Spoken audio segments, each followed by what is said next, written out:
Banyak orang bertanya mengenai tasawuf. Tasawuf ini apa? Baik, mula-mula rukun agama. Ada 3, al-Islam, al-Iman, al-Ihsan. Islam ini garis besarnya, outline-nya adalah syariat.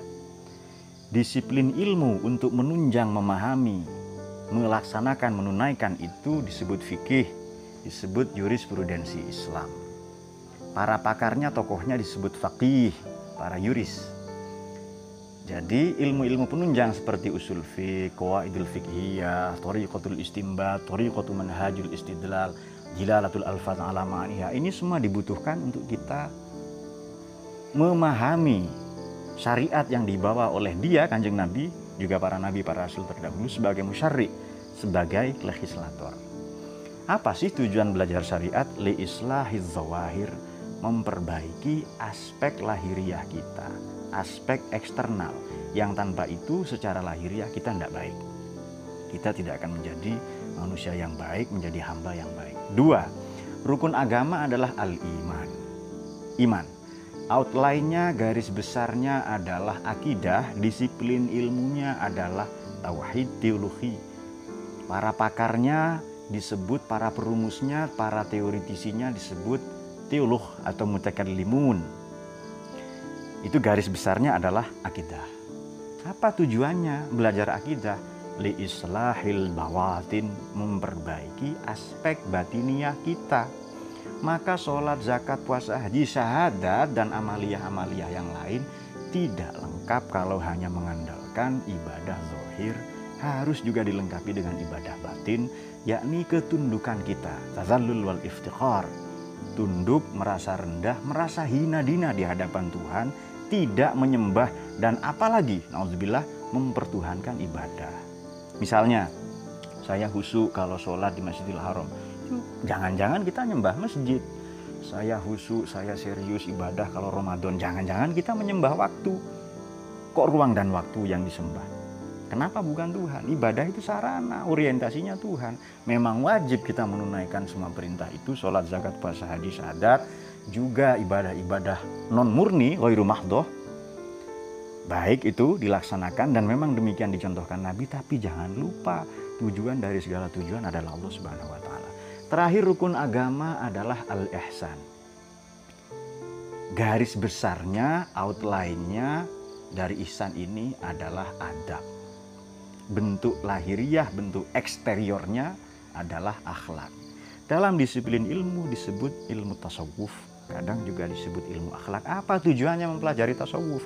Tasawuf ini tujuannya mempelajarinya adalah li-islahid dhamair was-sarair, memperbaiki yang jauh lebih dalam lagi di dalam lubuk hati kita, di kedalaman sanubari dan palung jiwa kita. Tasawuf itu adalah ruhul Islam. Ta'dib, pembentukan adab itu kurikulumnya, sekolahnya bisa di tarekat, bisa di Ahlus Sunnah, bisa di NU, bisa di pesantren luhur ini. Platformnya adalah sabda Nabi, acuannya adalah sabda Nabi SAW, Adzabani Rabbi fa ahsana ta'dibi. Nabi Muhammad ini mengingatkan kita bahwa Tuhanlah yang memberikan pendidikan adab kepada kita. Maka pendidikan saya ini pendidikan yang terbaik. Oleh karena itu sampai era Imam Al-Qusairi, tasawuf ini memiliki lebih kurang 2.500 sampai 2.600 definisi. Tetapi tetap intinya, muaranya, kepalanya, roks. Jadi roksut tasawuf adalah adab. Maka dengan adab ini baik kepada Allah ya, nanti menjadi tata krama, menjadi pekerti, menjadi akhlak. Oleh karena itu tidak cukup kita misalnya ibadah secara lahiriah, zahiriah saja. Makanya al-ihsan itu kan prinsipnya kita ini menyembah Tuhan, anta'budallah ka'annaka tarahu. Seolah-olah kita memandangnya, melihat Allah langsung. Fa illam takun tarahu fa innahu yarak. Kalau memang tidak sanggup kita melihat dengan ainul basirah ya, dengan batin kita, maka Tuhanlah yang memandang kita. Orang yang dipandang Tuhan dengan cinta kasihnya, dengan pandangan rahmatnya, fadolnya, maghfirahnya, maka kita menjadi manusia yang telah mencerap dua nilai sekaligus, yakni taknisul insan, memanusiakan manusia, dan taknisul ilah, memanusiakan, memantulkan nilai-nilai Allah dalam kehidupan kita. Inilah Sabda Nabi, takhallaku bi akhlaqillah. Ayo berakhlak sebagaimana akhlaknya Allah. Maka mereka yang menyatakan atau mengkafir sesatkan, membid'ahkan tasawuf karena merusak syariat, menolak filsafat karena mengancam akidah, sama sekali tidak beralasan, sama sekali jauh dari benar. Apa sebab? Ya para sufi ini para nabi sebenarnya. Para filosof juga para nabi.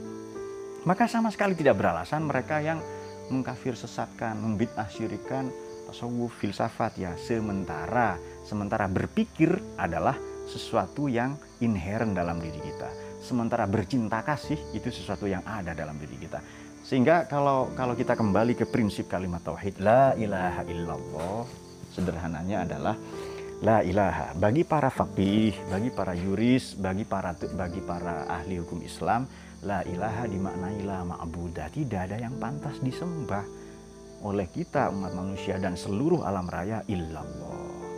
Para teolog, para mutakallimin, para ahli tauhid menyatakan la ilaha memaknainya dengan la mawjuda. Tidak ada yang eksis, tidak ada yang wujud.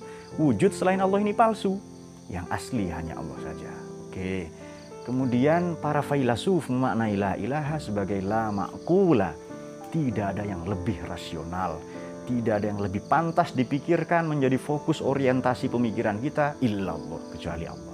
Sementara para sufi, para mutasawwifin, para mistikus memaknai la ilaha sebagai la mahbuba. Tidak ada yang pantas dicintai kecuali Allah semata.